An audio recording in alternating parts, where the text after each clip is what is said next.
Hello, everybody. This is the Root Rebels podcast, episode 7. 7 is always a fun number, right? It's usually there's usually cycles of 7. We're going to give the 7 a whole new meaning today. Yes. Hi, everyone. Hello. Hope you had a beautiful week.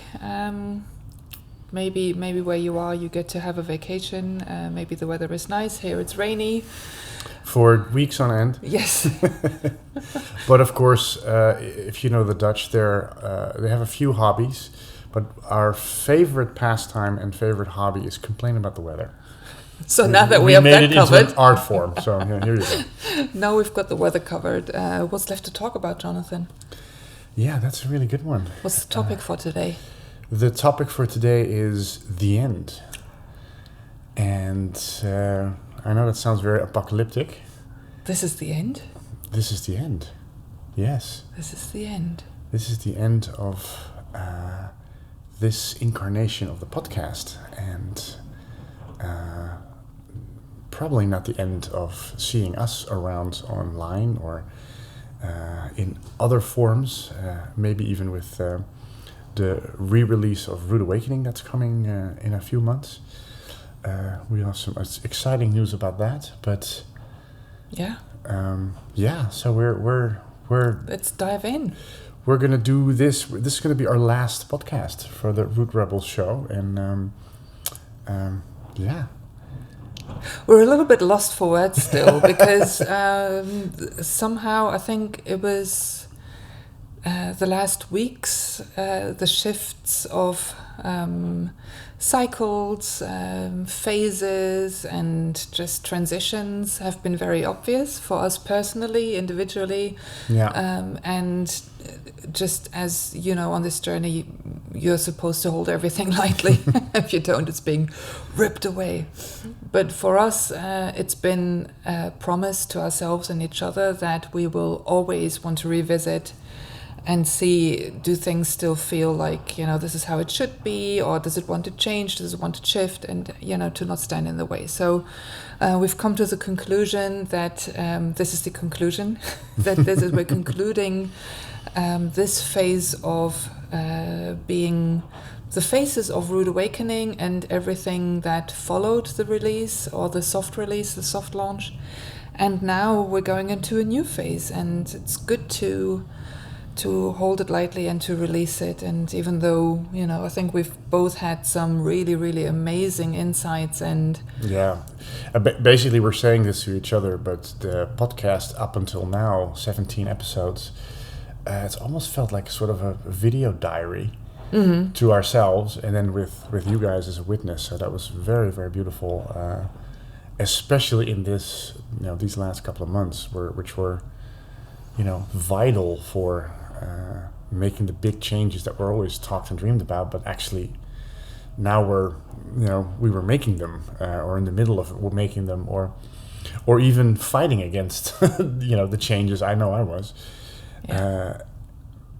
To then find out ultimately there is no fight, there is not even a choice. It's just surrender or not surrender. That's sort of the end conclusion. And I find myself also wanting to say less and less on this podcast, so it also came for me to a natural conclusion of talking about the journey and really start living it, and almost being lost for words, which doesn't really happen a lot to me. So yeah, at some point it becomes a feeling, and it becomes an experience, and I think we'll probably never stop talking about it because it's also who we are, and it's the kind of passion that I have personally, but then to go into our subsequent expressions and how we want to experience things, I think that's different for us because we have different qualities. Yeah. And remaining in each other's orbit and remaining a team when it comes to that mission, definitely, but allowing it to change and shift. And actually, I think probably for the first time in my life, not being afraid of it. Yeah. Because usually when you feel something is coming to an end, you're holding on for it, or you think, what part of it can I revitalize and reactivate, and there's a certain nostalgia, right? Yeah. And I think we've done the movie together. We've done so much stuff together. Yeah. And we're a witness to each other's journey, and it really feels, and all of the people around us actually, but it really feels like this is now the time to really stand in your own corner, and then witness each other from a distance of how the other one is doing it. So I think it's also the end of sort of collaboration or co-creation in the old sense of the word. In the old sense, and I think it's been vital and it's been so important to have a accountability partner. And if you followed a few of our episodes, like we keep coming back and harping on the accountability partners that in my view are so important on this journey. Yeah. But at some point you become your own accountability partner, and you are so it's so individual also what you're going through, that you can talk about it as friends and you can share a little bit. And I think we'll probably every now and then have one of those things where we share openly with you guys, with the world. Absolutely. But now is the time where we dive into life. Yeah, and our own sovereign existence and expression. And it feels actually really exciting, because I don't think this is going to be the last of us online or in media type expressions. But I'm also really excited to see what you do. Like you're starting your coaching practice, and I always knew that was really your forte. But the way, of course, with what you know the last 7 years, my goodness. And the same for me. I'm going back and directing movies, helping out narrative for games, virtual reality soon. So it's a very exciting time for me to jump into that technology and storytelling, but now with a holistic, almost overview. Understanding, yeah. Yeah, of, okay, all these tools and techniques are great, but what's the heart of a good story?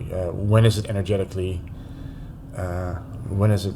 make sense, or is recognizable, or when is it just, an amazing technical achievement, but it lacks soul? And I think we have a nose for that now. Yeah. And I think also for the first time I really believe in that. I don't need to prove it to myself or make it unnecessarily hard just to prove I can do it.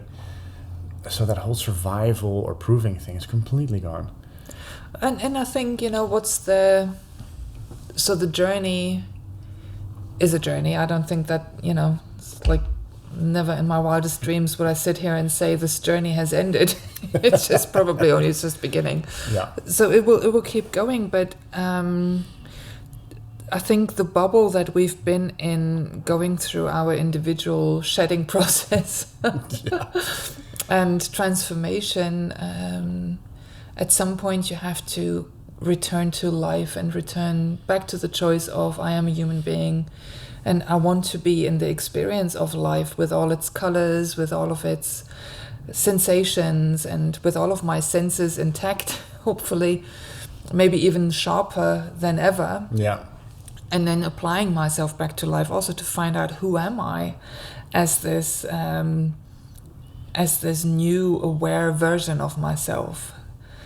And I think, that's probably more the end. It's the end of the bubble. It's the end of, incubation and differentiating. I really need to put up my walls now, go into hibernation mode, and we've talked about all of that. The whole process, I think, like you say, it's a diary that you can follow back through, re-listening, and I know I will. But now life is calling, and it's really exciting to dive into experiencing myself in the setting of life. So also like reinvigorating my coaching practice, which I've had for 15 years, but now from a completely different point.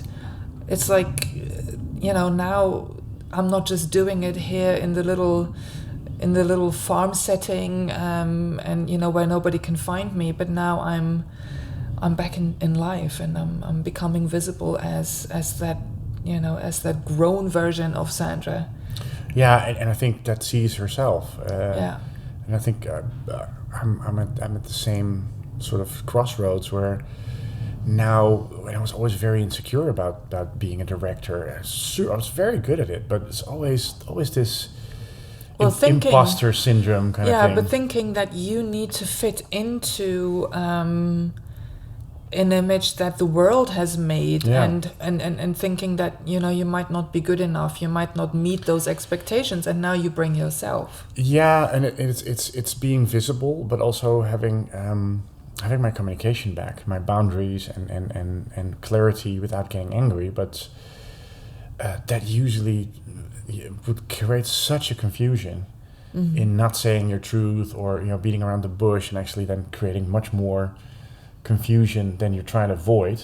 And now none of that is active anymore. It's kind of like weird in a way, because it's almost like I know that life, I know that's job, but now to step back into it with a completely different, actually with no agenda besides the agenda. Oh, that sounds like fun. And it's really funny, because the moment I decided that, the phone's been ringing off the hook with people. And I love that for you, because I also think a little bit like, when the first one leaves the flock kind of thing, you just go, everybody's like, I wonder how he'll do. And then you report back to the flock, and then, actually seeing you thrive and becoming stronger than ever before, that's been really inspiring for me to see your reintegration process. After a 7-year stint into the... Or lifetimes even, it's like... But it is a bit... It does feel a little bit like the whole analogy that we have in Rude Awakening about the caterpillar and the butterfly. Mm-hmm. Is that time of going into the chrysalis, being afraid you're going to turn to mush, which you are, then realizing you've turned into mush, and you're transforming into something else. And now, all of the theory is done. All of the roads, or the possibilities, or the illusion of choice that we have to make all these important choices. They're all gone. There's no choice but to just release, just to surrender to your higher self, and your higher self knows exactly where you need to go, what you need to do with your body, where abundance is going to come from. It's actually helping to leave the details out, but it takes a tremendous amount of trust. Yeah.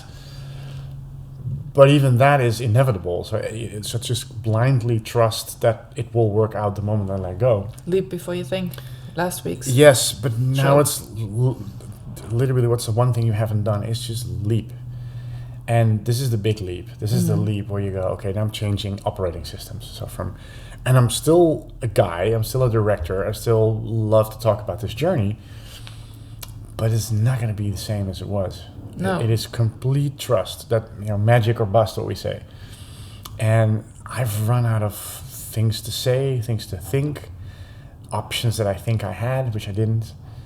It's just like when you choose this journey, at a certain moment, you run out of roads. It's just, there is no road. But it's almost like, so we've looked at this uncharted territory of the new aware life, and we've made sure that the human trusts it enough to be able to navigate through this uncharted territory.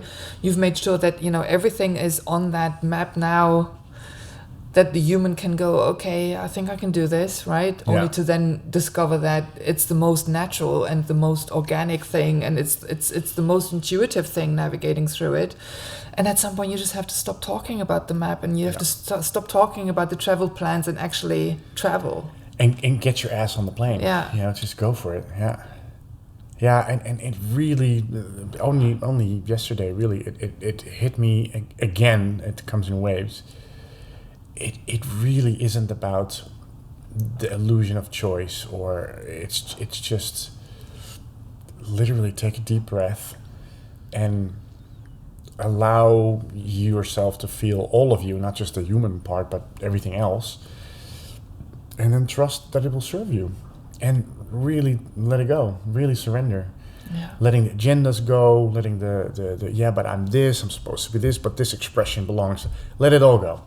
Well, coming down to the heart, like for me, it's been this elevator I've constantly observed. Like, it's like, where am I focused on? Am I focused on the mind and its activities and let that run the course? Like, how do I feel in the morning? And we've talked about all of those things too in certain episodes, like navigating the human overthinking part, right? But then ultimately choosing, if I don't, that's the only choice that I'm still making daily, constantly. I choose to live from the heart. I choose to live from the place of guidance, of intelligence that, my mind can't follow this now. So constantly sending the elevator down into the heart and going like, okay, this is where we are now. This is ground zero. Yeah. Right. And when I notice I'm sort of losing that, being in touch with that ground zero, I have to come back down and then just go from here. And from that place, when you said, let's talk about stopping the podcast, I was like, yeah, of course. That wasn't even, in my mind, of course, but we've promised to be here for our audience and, and we love this. But what's the feeling? And the feeling says, yeah, no, this feels good. And it's I think I love the analogy of the school is out. We graduated actually quite a while ago, and so did our listeners, I feel. And now it's just stop standing around the finish line, looking all in wonderment, like, but did I really finish? Yes, you did. Yeah, got the medal around your head. Yeah, and you're still sort of like confused, but all I knew was running this marathon, and now I finished it, and it's just like God, I had this last week a lot, like really ungrounded and afraid to lose identities, which I lost anyway. So it's and I'm still here, I'm still in my expression, but it's school's out. You graduated. You got through the finish line. Now celebrate it. And you can only do that by stepping into life. And I think the cocoon, or even the cocoon we created together, or the cocoon we created with the movie, was needed to some extent to feel safe enough to really go through all your own bullshit. But it's done. That whole thing is done, and it's now. It really feels like the only thing left is go back out into the world, because that's what I always said to myself. I want to figure out how energy works. I want to figure out who I am really, and how, when I know who I am really, how does creation, how does life work? But I want to stay in life. And there's only one way to stay in life, is to stay in life, just to step back into it. And I know we had a tendency over the years to really talk about us versus them, or the muggles, or the unaware people out there, and it helped us create that safe space. But it was also kind of a little bit of arrogance in a little bit, tiny little bit. I think we've all done it. So, but there is no separation unless I make one. So now that most of the separation is gone, I'm not afraid of anything in the world, because it's me, it's my energy, the world is a reflection of me. So, and it's in constant evolution. I think that's also something that I'm discovering. The golden carrot, that you're striving for, that you're aiming for, or the dog chasing its tail. It's not about getting there. You'll never get there. It doesn't exist. It's that evolution of cycles, consciously going through the cycles and being excited for the next one, and knowing that I am equipped for it, knowing that whatever is here now will get me through that next cycle. You have enough tools. Yeah, it's almost like being a mother now. My daughter has just graduated from her school, from her training, and she's 19, and now it's time for her to be in life. Yeah. And it's great to be in the graduation party phase for a while and just go, oh yeah, nostalgia. Oh, especially as a mother, you go, oh, remember your first day in kindergarten, and you try to hold on to it, but at some point, kids just going like, Mom, I really gotta go now. Let it go, yeah. And then just say, okay, now let's consciously leap together, because not only she is leaping, I'm leaping into a next phase too, in so many ways. Also as a mother, now, my youngest leaving that nest of, still being in school. So in a way, a lot of cycles are coming to an end, but that also means that a new phase is beginning. And like you say, I'm really excited about it. What's the thing you're most excited about? Because it is kind of weird, right? Because we're getting really excited about jumping seemingly blindly into something. We have enough knowingness or trust that we know it's going to work out, because we've seen the patterns enough to go, the only way that's left, and the only thing we haven't really fully tried constantly is trusting that, leaping and trusting that next step. Like, keep doing that. But what is the thing you're most excited about?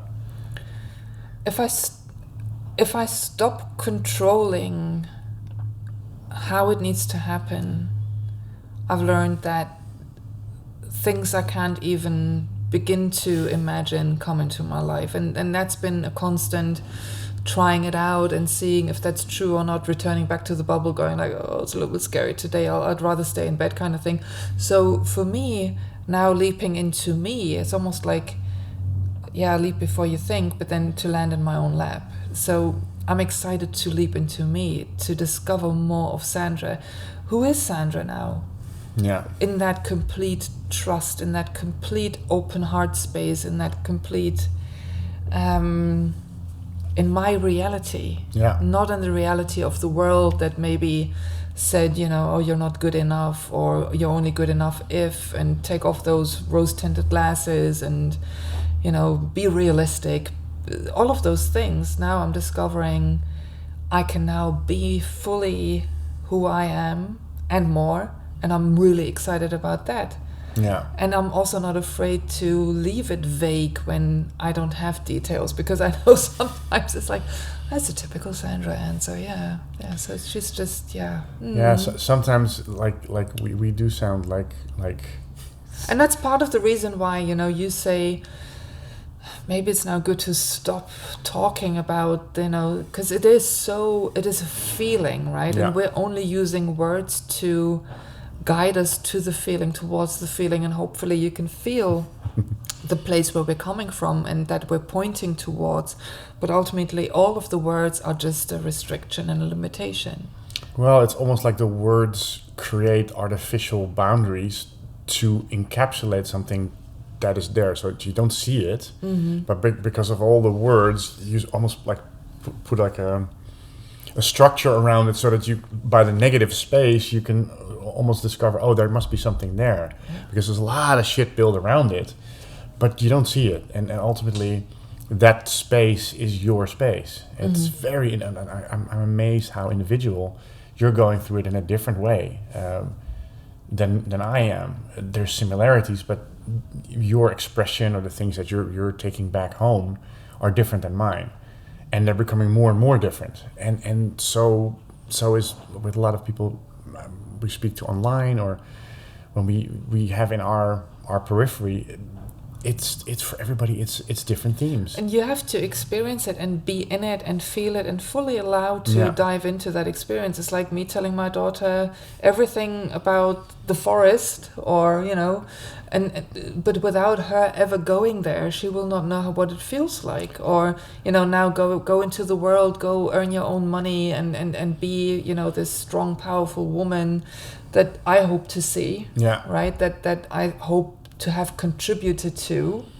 So there's the idea of something, and then there's the experience of something. Yeah, and I can't, words have their limits, and I can't prepare her any more for it than I already have, and now it's time to be in that experience and dive into it, and trust that whatever challenges come, you are prepared for.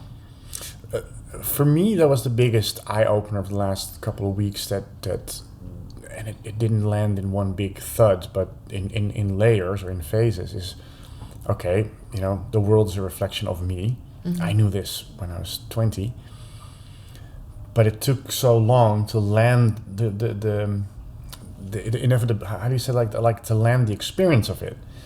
And now it's so funny. Last week it sort of clicked where, if everything is a reflection of me, even the bad things that come back or feedback or people don't like me or whatever, it's all me. So I can drop the armor.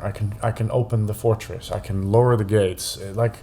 Which feels, when I'm stuck in the old idea of the world, like this dangerous place, or there's the spiritual people and there's mass consciousness.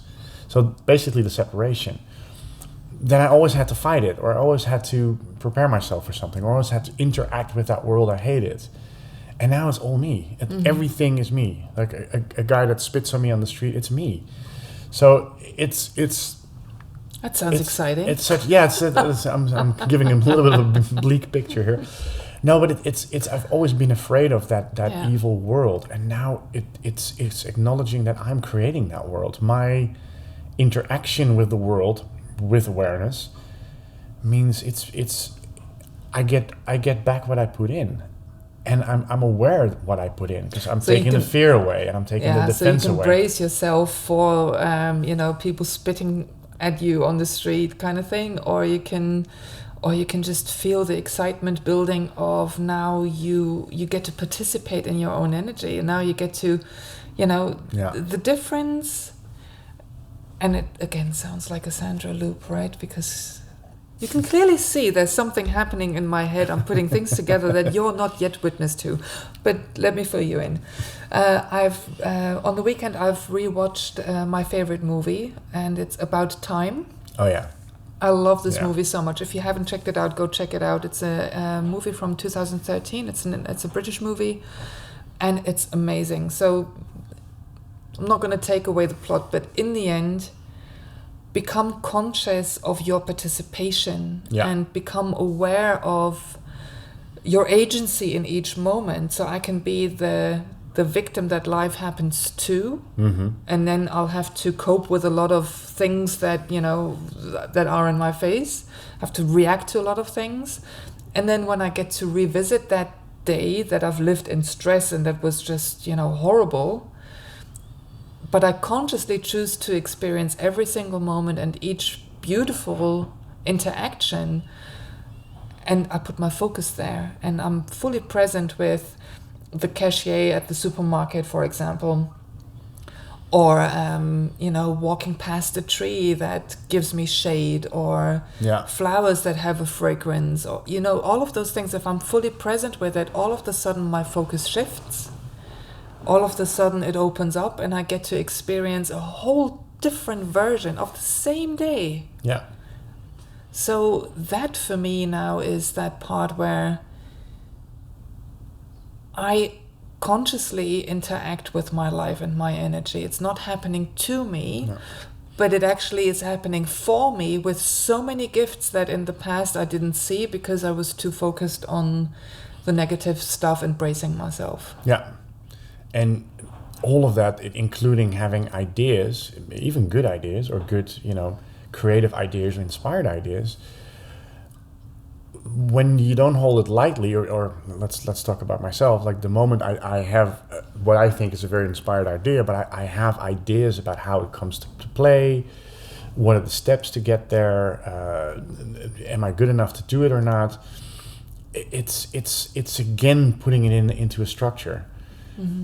While a real inspired idea that's free is always free. So it really inspires me, and now I can take a step to explore, is it just a wonderful thought, or is it after I've taken a step and the feedback comes in, hey, here is another step revealed. I don't have to think about the second step. Yeah. It either reveals itself, and then I take another step until either it's done or it's through. Or it just stops at a certain moment. You go, it was really nice to entertain that, but it wasn't for me. We had, like months ago, we had all these ideas for companies and more podcasts and and we explored the shit out of it, and then went like, no, it isn't relevant. And the exploration was fun because it showed us that we have plenty of good ideas and we know how to structure stuff, but it was just not relevant, and we let it. Thank God we let it go. So this could have been the potential for focusing on, it's coming to an end, and this is really dramatic, and then the egos clash and the ideas clash and the details that you think you're entitled to, that I think I'm entitled. None of this happened. This was the smoothest.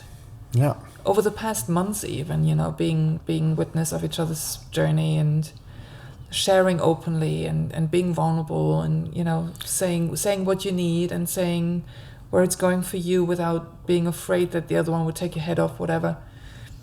It's been so beautiful that now I think if isn't that a saying, like you should finish when it's most beautiful kind of thing, or you should finish on the high point. Yeah. And I really do feel, I'm excited to see what I said, like what you will do. Me and too. I'm excited to see what I will do. Yeah, and it's and same online. There's so many people we speak to that are on the same point where there's only one more thing to do, or there's only one thing left, is to jump and trust. And whether you call it jumping and trusting or allowing and receiving, doesn't really matter. It's just that's it. There's only one thing left, is to like, okay, that higher self, I can feel that part in me, but now I have to let it drive the car, let it have the wheel, and jump back into life. And everything I thought about the film industry or relationships or name it is not true anymore. Because there's a presence, there's an awareness now added that I know it's me. So now when I step into the film industry, we're about to go into commercial sales for Rude Awakening. Yeah, let's not just skip over this step. So no. We are here because of Rude Awakening. The Yes. podcast was created because of Rude Awakening, because we thought it was important to share our experiences and, open this conversation up with you guys, and shared a lot of our own individual processes. And Rude Awakening has been allowed to be in the world and to, to take flight and to reach as many people as it wanted to, because that was the idea of putting it out for free on the internet and just seeing where it wants to go. And it's almost like releasing that baby into the world, not knowing where it, would it have like 200 hits, or like in the end now we're close to 100,000,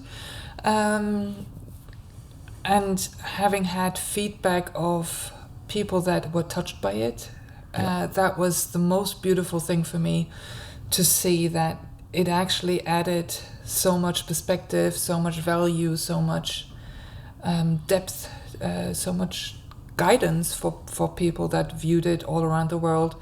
And of course, beginning with people that were very close to our community, where we met each other, and then in the end it just went out and people came to it like Mother Mary to Jesus kind of thing. And in the end it did what it needed to do, but it also feels like that is now concluded. It feels like that, now Rude Awakening wants to sort of come back with all of its findings, with all of the gifts that it collected in the world. And now, Jonathan, how is it going to continue? Well, you're getting the scoop. We're gonna take the film offline soon. When is soon? Within a couple of weeks, this before the end of the month. And then we're gonna prepare the movie for actual commercial sales. So that means we're gonna talk to people like Netflix, Amazon Prime, Apple TV, that sort of stuff, and feel into a way of selling this movie, but most of all, getting it to as much people as possible. So not just 100,000, but millions. And that's what we're going to do. So almost taking the soft launch and the 100,000 views and a lot of feedback that we collected on the film, how it's received, how people, if it's too long, if it's too short, what could be changed. So we're definitely going to look at that, and then we're going to put it out there as a commercial product. Which, of course, I find that very exciting. It was never meant to be just a little, like iPhone movie that you put out on YouTube. No. In the end, the decision, and you can backtrack our conversations from the first podcast that we put out. Why did we put it out for free? And it feels like it was such a good choice. It was so good. Also, like I said before, probably the worst business plan idea ever, putting a movie of that caliber out for free that so many people contributed to, and probably you too, in a way. More than half the listeners here that have supported us in such beautiful ways, and made it possible for us to even get to the point of putting it out, and having these conversations. So that now. Allowing that to do its thing, but from that commercial standpoint, I think I certainly came to a part of spiritual work should be for free, and it's kind of expected that you just offer your services for free, and now I think. Yeah, and again, it's what we said earlier. It's you go out into the world with a new, like with a new visor, or actually have taken the glasses off, so there's no more distortion or refraction. It's new. So I think I love the fact that the movie was free, and that it really energetically could land and ground and really become part of the world. Especially through the community that supported it in the first place. I think that was extremely important. And now, and you could also see it sort of died down after 100,000 hits, and it was sort of done in that iteration. And now it feels very exciting to really bring it to the rest of the world. And of course, you have to do that through selling it, because if it's out there for free, then nobody will pick it up. It's again one of those. It's one of those things, right? Where looking at it from a different view, it's like there's in the spiritual community this thing of I'm just sitting on the couch and allowing it to come to me. What do you do when you break your arm? You put you make sure that you do whatever needs to be done in order for the human to go through a smooth transition. So there's certain things that energetically are absolutely instantly possible, but we are in this human experience, and we decided to make a very commercial product. And what's interesting to mention, and that's a big conclusion. I think we also had so much idea about the film industry. And how film distribution would take percentages, and you had the gatekeepers. It was very black and white. You mean like us in mass consciousness and the models like that? Yeah, so it's the same with the movie. So it's almost like we didn't want to deal with it, and we had a lot of preconceptions about it, like, we're gonna get fucked over, so let's do it for free, then we don't have to deal with all the power games. But after COVID, like, everything shifted, the whole cinematic landscape changed, and now with all the strikes, so there is definitely something shifting for the good, I feel. But even then, it's now how we step into with our awareness on what do we want this film to do, not what the industry has done, because we might get a deal that nobody ever got. But by having an idea about it, or being afraid, or getting ready for the fight, that's when you step into the old. And I think this movie is going to do something really remarkable. I think it's not going to go the way we think, and we're kind of preempting it. We kind of know that's going to happen. And we always knew that it would, but we weren't ready yet. But that's it. So actually the delay was perfect, because now I can really step into selling this film and calling distributors, or going to, and know that festivals and sales, and it will meet its creation. Yeah. Like you do when you go now back into a normal directing job or whatever. Yeah.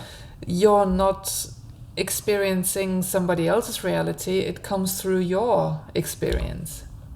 Yeah, and whatever I think of something, whatever my idea is, that colors the lens, but now I'm aware of how that works.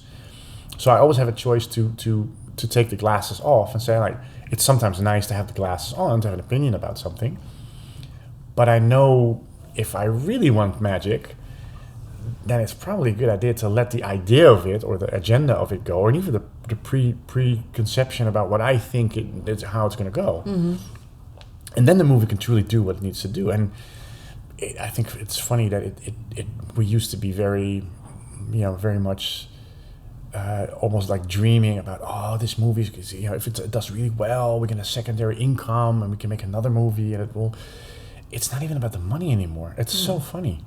It's just, I love this movie to be seen by a lot of people in the world, and hopefully make a shift or make people happy or feel some support. The rest is bonus. The rest is great when it happens as a result of it.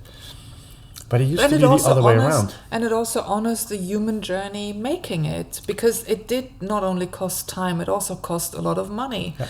And it costs a lot of dedication and energy. So it's one of those things where, you have to take the whole experience into account, and you can't now say, now I'm just going to gift it to the world. I still have to pay rent. I know you do, and I think that's really embracing the full experience as a human being. And that's sometimes where spiritual circles are lacking, because you take yourself out of that equation of, that's not true for me anymore. Well, I still pay taxes, so I think... Well, the service part, like the being in service to a higher cause, and of course, if it's your own cause, that's probably a good idea to be selfless in your surrendering to a higher part of you. But I think the surrendering, it happens a lot in groups and to a certain mindset rather than to yourself. So then that's exactly. where you that's really... a separation. Yeah. And really embracing all of life also means embracing the taxes that need to be paid, embracing, how this whole cycle, all of the seasons are important. And not just, only when it's sunny I can... And we've played in those separations for way too long. We exchanged the one for the other, only to find, I'm coming to my limits here, because it's about all of it. Yeah. Yeah, and that's what that's why I'm very excited, whether it's the movie or whether it's my own work or, creating a whole new movie. It's I don't have to know the steps or the answer. I don't have to get stuck in an agenda or be, it either flows or it doesn't. Yeah. So you'll know. And I'll know. Yeah. Because I know what it feels like, and it's that's the most exciting thing, to not have to work so hard at anything. Mm-hmm. And that's truly, almost my mind can't believe that that's even possible, because I made it like everything hard. And now it's just like, no, you can relax. You don't have to make anything hard. If you you can still do it for old time's sake, but then being aware that you're making it hard. Oh, I'm not letting it go. Oh, I have an idea. Oh, I have I was a little bit too attached to this idea. Okay, I'll let it go. So always have that choice. I think that what makes the difference. Not so much that we'll never make a mistake again, or there won't be any times where I will be attached to something. But noticing while you're in it to go, is this actually helping me? No, it's actually slowing down the creativity or the flow or the manifestation of what you really truly wish. And I think that also was a little bit the job of Rude Awakening, for us to operating from that bubble of, now we've sort of pulled back from real life, but through the lens of a very commercial project, creating in a new way, right? Like it gave us, at least me, it gave me experiences that I think I would have not had I tried to, gain those perspectives through a normal job out in the world, right? It was very clear from the get-go when we first talked about making this in 2016. It feels like ages ago. that basically from that moment the choice was made that we want to holistically allow this to be a new experience. Yeah. And I think on a lot of levels we were successful, and I think on some levels we really got some feedback from the project, from ourselves, from the people involved, of where we went way too far in that, like trying to do everything holistically when sometimes you just, like we so eloquently say, shut the fuck up and do the work, right? So it's been an amazing experience, and I notice it in my work today. I do it completely different. Yeah. And I can do the work, and I can, like with my director's jobs, it's the difference between night and day. And it's not just a technical trick I'm doing, because that trick I got down. But it's literally that holistic view of when to expand and feel things holistically, and when to basically focus and say, okay, now it's time to do the work. Pop, pop, pop, pop. And then noticing while that contracts and while that sort of starts lagging, why is it? I'm too narrowed in. Let's do a little check. Let's do a little energetic check. Where am I? Where's the project? Where does it need to go? Cool. And back to work. Yeah. Which is really funny. We had an analogy ages ago about the difference between the male and the female energies. Where the male is very agenda oriented, building, creating, constructing, pop, pop, pop, pop, and the female energy is much more exploratory, is feeling where, energetically feeling what's the best place to be, and then knowing when something needs focus or not. But that alternation between the two, I think that's exactly what's happening now. Yeah. And it's in all of us. So it's not just now something that is male or female. It's basically knowing holistically when are you going too far, and when is it time to take a break and feel into what's next, and then actually move faster once you start working again. And looking at the feedbacks as a constructive feedback. Like for me, feedback used to be either the wind in my sails, the golden shower of approval or acknowledgement that I'm doing something right, or it was like meeting a lot of doors closing in my face kind of thing. But now taking that as an indicator of me speaking with me, where the energy flows and where it doesn't, where I should relax and where I should open up and where I should let go and where I should be more clear in my own approach. So that's the exciting part now, that I feel I get to, since I'm now re-entering the orbit of Sandra, of a new experience, I now get to see this is all great information. Stop making it a big deal when it's a no. Yeah, and it's that whole, and it's in the movie too, it's that whole thing between light and dark, good and bad, right and wrong, black and white. And it really sounds like I've done way too many spiritual courses, but it really becomes one thing. It doesn't really matter. So even the bad, which hardly ever happens anymore, but if something that I experience as negative happens, it's me. It's a reflection of something that can come home, so I'm doing it right. It's a no, and a lot of no's that I got the last months were actually perfect, because they all led to resounding yeses, just not in the area I thought. And which actually we also covered in previous episodes, which I think is great. Because it was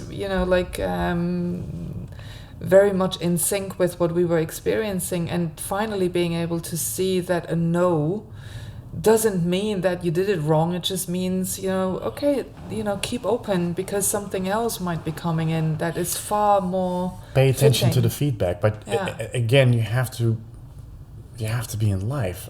I was so good at hiding or extracting myself from life or living in a bubble that when there was constructive feedback, or feedback that actually was something, hey, this is, you're getting the feedback because you can let something go finally, I saw it as an attack, or I didn't want to hear it, or put it under the rug, or maybe it goes away after a while.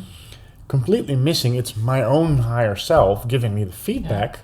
You can take something home, you can let something go, this doesn't serve you anymore. You're spending way too much energy into something that you don't care about anyway. So it comes back one more time, and it feels icky because I'm now used to fighting that thing that I didn't want to see. It's also the ego. Of course, it's the ego. Yeah.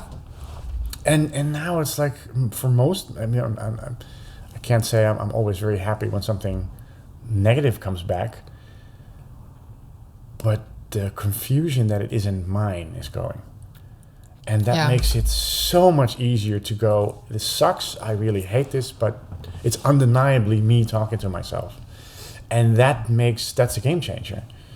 And that, together with not holding on to all of the ideas, because that's ego too. If I think, I'm a director and a movie needs to be this and this and this and this. No, the best directors can let the movie morph into what the movie wants to be. Get the fuck out of the way. Steer the ship when you need to, and keep your claws off the wheel when you don't, because you're fucking it up. It might want to go into somewhere that it's never been before, but you're yanking the wheel all the time. And those things landing, and I think it's a gradual process. At a certain point, you reach a critical mass, and then it's like, now I still don't know what's going to happen. Mm-hmm.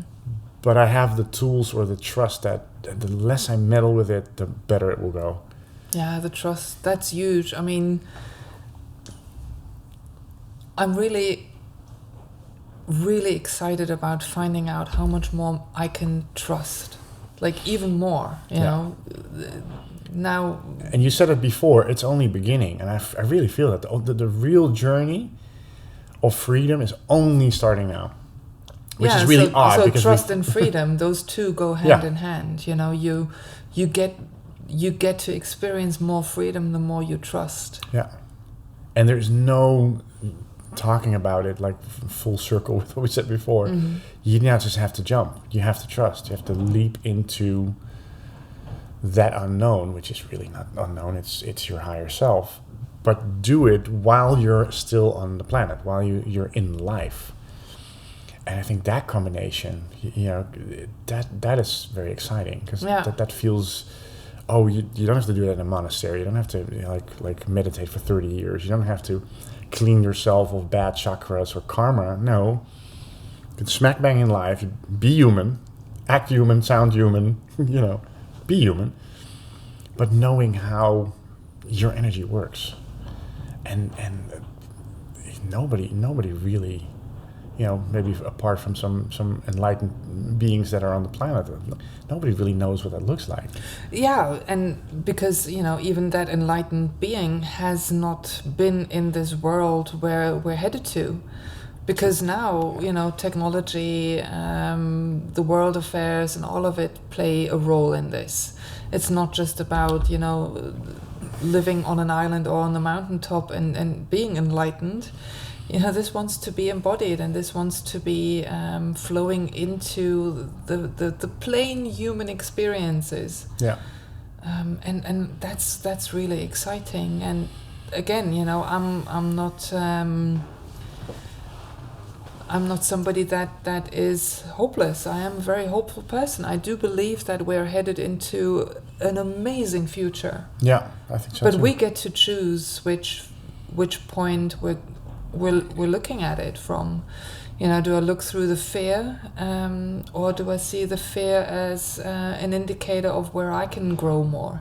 Yeah, and then it's all in your court, and I think that's the beautiful. And again, I've talked about this since I was 17 or 20. But now it finally, the experience of it landed, and the knowingness of it landed, rather than the thinking it or. Reciting clever passages out of spiritual books, but not really living it. It's fascinating. So it only took you like 30 plus years. Yay! No, yeah. I mean, it's relatively short, but also, I feel that the next generation, or the generation that's now becoming adults. My goodness, that they're gonna shave off some years. No, we've talked about this too, right? Like they're gonna take so many shortcuts, and because I don't have to go into all the, the deconstructing of old mental, boundaries and roads. But they are forced to live a different truth. Yeah. We can't give them a navigation system anymore, and that's kind of, it didn't really work anymore with our parents giving it to us, but it still somewhat worked. Yeah. It somehow got us here. But now that's like it won't work. So that's how I see it. They need our guidance into that sense of self. Yeah. That's the only thing that I can give them. And I do that through the qualities of the coach. You do that through the qualities of maybe guiding somebody on set. Storytelling. Or creative creation. Either inspiring them through the stories that you tell, or having somebody on your team that you can help navigate through it, in the sense of, you can feel where you're in your truth. So those things, I think those are the responsibilities that our how we can leave a legacy. And Rude Awakening is a beautiful legacy too, but it's like we don't know what's waiting for us. No, and that's for the first time. That's not annoying, because I used to always want to know what the next, just out of fear, or control the unknown, make it known so you're safe. Mm-hmm. And it's all unknown, but you're safe. You're safe, which is really sort of a conundrum. So isn't that the biggest gift you can give to somebody? Show them that it's all there. That there is no unsafety, that there is no control. And again, instead of talking about it, to be the standard living it. Yeah. And in a way, talk is cheap. It's like there's an undeniable energy or light, or air about somebody who's just living it. We've met people like that, and you go, I don't know why, but my goodness, they're living it. They're not talking about it. They're usually the quiet people in the back, right? They're just looking over, and you always watch out for the quiet ones, because they have the whole overview, and that's I think that's where we're now heading to. Is just quietly living it, and maybe through our expressions, you as a coach, me as a director, being present in the world with that story. But I'm excited. Yeah, to do it a different way. Yeah. And so we reached the end. Definitely, we've been inspired by the feedback that we've gotten over the past 17 episodes, and also Rude Awakening, and we hope you guys keep sharing, and we'll see what this now transforms into, shifts into. I have a feeling, or let's put it differently, I've opened an Instagram account called The Rocket Woman Show. I have a nice logo. I might continue, doing a podcast with some guests, and maybe at some point you'll gift me with your presence as a guest on my show. But we'll see. We'll hold it lightly, and we'll see where it flows. And I'm very certain that, although this is the end of this iteration of the podcast, I feel we're going to meet each other online, and it's a tight-knit group anyway. So I don't think we'll ever be gone, and neither will you. So and it's also really time, I feel, interesting to hear from you guys. Like maybe one of you guys want to start a podcast and talk about this stuff, or we'll be happy to be a guest. Create things around this story, around this theme of freedom in your expression. So we'll be looking out for that as well. Like just sit back and enjoy what everybody's creating, and how ready the world is for that change. Also we're really excited to go to Denmark at the end of this month. We've been invited to speak on a mental health conference. And again, that was somebody that came across Rude Awakening that said, somehow, would love to have your view of things in that conference. So we'll keep flowing with what feels as, what's the next logical or good step, feeling, expansive step. And keep watching the space of the movie on rudeawakening-film.com. So we'll keep on posting updates of where it can be seen, where it's maybe sold but to. But if you feel that you want to watch it, you've got a couple of weeks left, or you maybe to share it with a few people.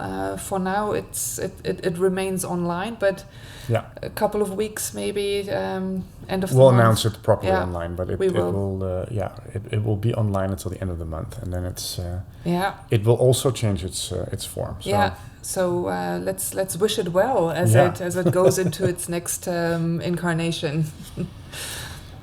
Have a beautiful weekend first of all, because we're coming up into the weekend. Yeah. And be well.